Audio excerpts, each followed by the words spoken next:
Hello everyone, welcome back. Today we're going to be talking about this quick attach plate that I bought off of Amazon.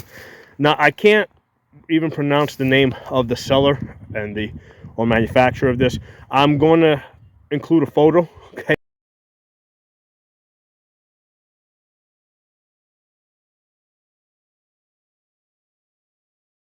But this video isn't specific about this manufacturer because there's lots of them that sell these quick attach plates.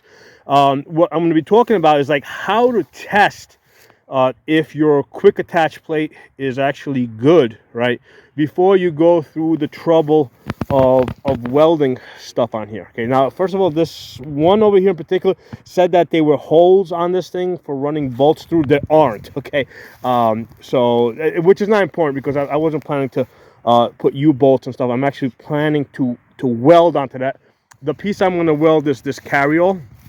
I'm going to basically weld this thing onto that, and it's going to kind of act as kind of like a fork for lifting like heavy logs and stuff. Now I do have like pallet forks over there. Where are they? There you go, sitting on the ground right there next to my bucket. I don't want to use that for lifting up like logs and stuff like that, because a lot of times you got to kind of like dig into the ground a little bit to get the logs up.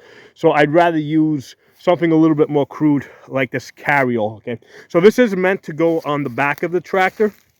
Okay, on the 3-point. However, like first, on the 3-point, I got my counterweight here, so I got 1,000 pounds on the back over here, and that's on top of the tires that are filled. So having counterweight is really important. It gives those big tires in the back extra traction. Okay, so what this video is really about is before I go into the trouble of welding that or any other attachments onto the front of this, I want to make sure that this plate is going to stay on there, that this is going to be good. Okay, so I was playing around with this yesterday, and I think I found a good way to test this out to make sure that this plate is good. Because one of the main concerns with these quick attach plates is this lip over here. This one I think comes down like maybe 1.5 inches. As you can see over here, my bucket comes all the way down to here. Okay, so these lips, they always seem to come up like whatever, like 1/4 inch short. Okay, and it's like a lot of times I'll wonder, like, why the hell didn't they just extend this a little bit more? I'm thinking that they have a good reason for it, right? Because this is 5/16 metal. They're not saving a whole lot of money in steel. I'm thinking that the reason why they don't extend this just a little bit more is for compatibility issues, right? So because there's a lot of different companies that make these quick attachments. And if they extend it a little bit more, they might run into some compatibility issues. Okay, so that's why I think that they try to come up just like to 1.5 inches over here. Okay, so the question is, like, if you look at the reviews, lots of people will say is that they will mention that they come up short, and there's a lot of times there's a concern that it may not stay on there, right? So before I go through the trouble of welding stuff on this, I want to make sure that this is gonna stay on there. Okay. So let me put the camera on the mount. First of all, let's take a quick look at some of the welding work. Looks good. On this side, it does seem to have a little bit more meat here compared to this side. I don't think it's going to make a difference. I mean, this is 5/16 steel.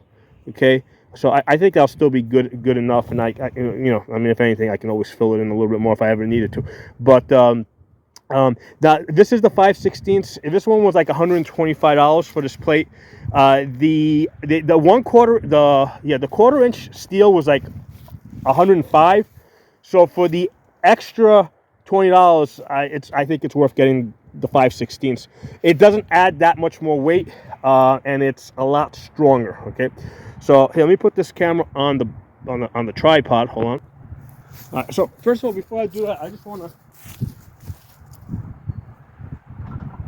I'm going to disconnect this for you guys. Actually, let me start this up and lower it.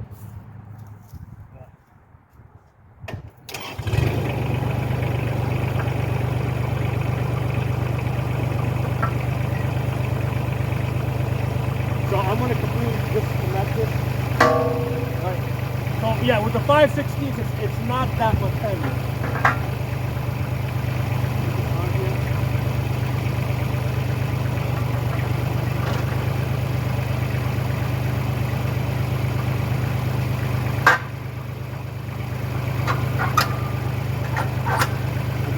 So I'm going to go through 2 tests to make sure that this is good.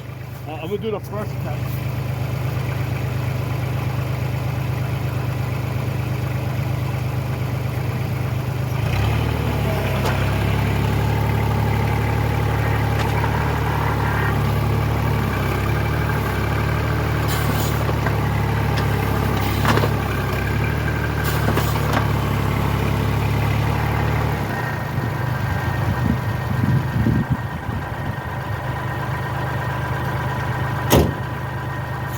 That was the first test.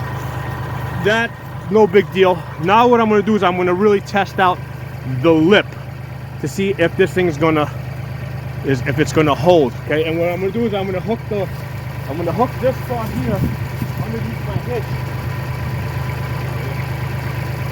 I'm going to hook this underneath the hitch, and I'm going to lift the truck up.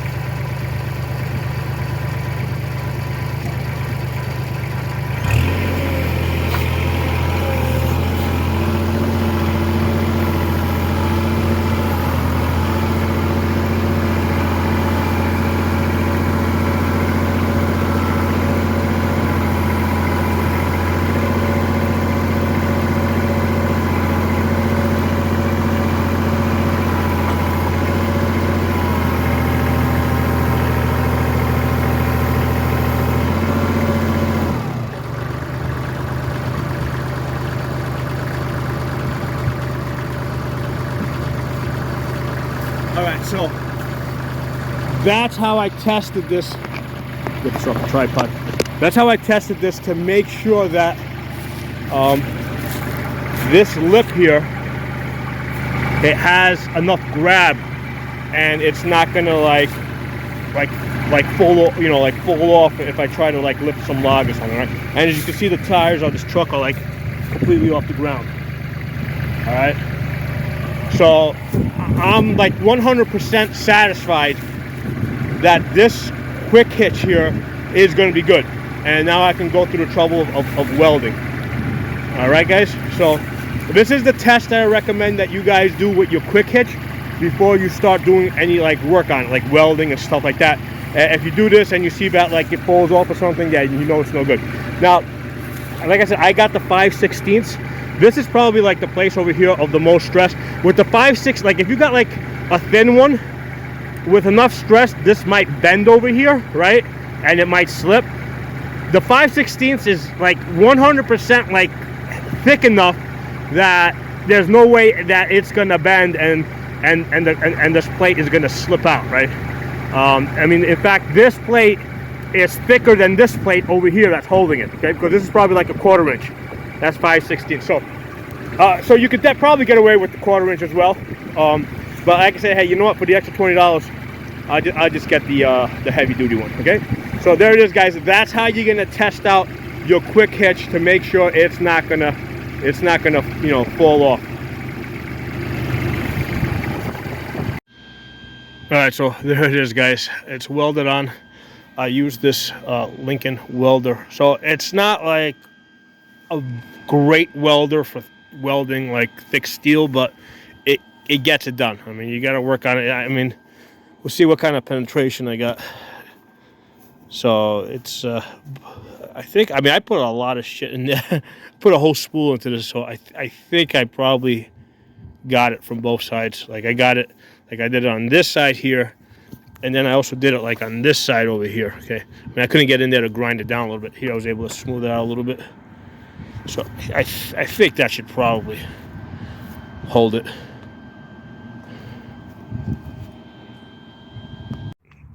Hey, I loaded it up onto my truck here because it's going to a different location where I have a different tractor, and I'm going to be working with this. But I'm just looking at the backside, and I can see like the burns. Even though there's like 5/16 steel, I can see the burn marks coming through the back. So that's a good indication that even though these are like you know, not like exact professional welds, they should be fine. It should hold, because I got like burn marks coming through the 5/16 steel. That means that we got decent penetration into the steel. Hey everyone, testing out those welds, and they look good.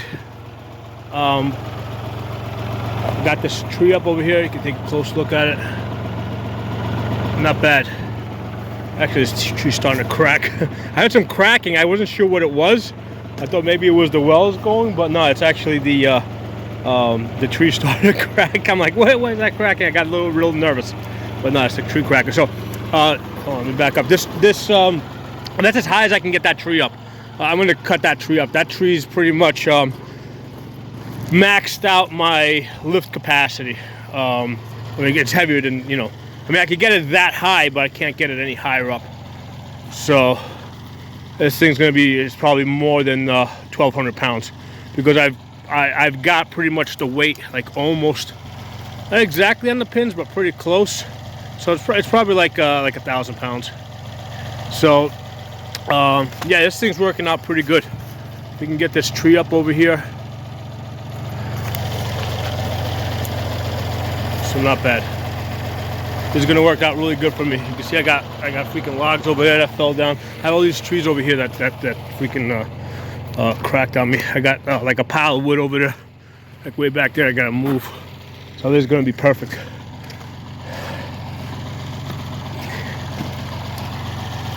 So yeah, like I said, I had forks, but I don't want to use my forks for something like this. Like you can see how I got dirt over there from like digging underneath the tree. So yeah, I don't want to use my pallet forks for this. Like this, like I don't care if I, like, you know, if I run these into the dirt or if I hit rocks or stuff like that. So when I bought that carry roll, it was like $150. I mean, now I know it's more expensive, but so basically it was like $150 for the carry roll, and I think it was like $125 for the quick attach plate. So you know, it's still cheaper than getting a grapple or getting like another set of forks. Let's see if we can balance this a little bit and get this tree to crack. It'll save me the trouble of having to cut in that spot right there. Right away.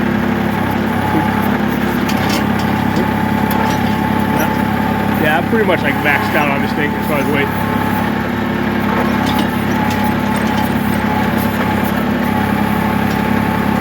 No, we're not going to be able to crack it. I mean, I'd have to sit back and crack it. Actually,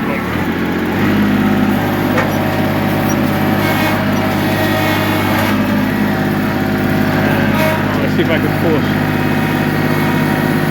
That's another thing I'm going to have to do. I got to be able to pull shit back. Right, so the way I have it set up there, right? You see those corners right there? That's really good for, like, if I gotta pull something back, I can like get under there and I can pull back. So that's why I put those wheels there.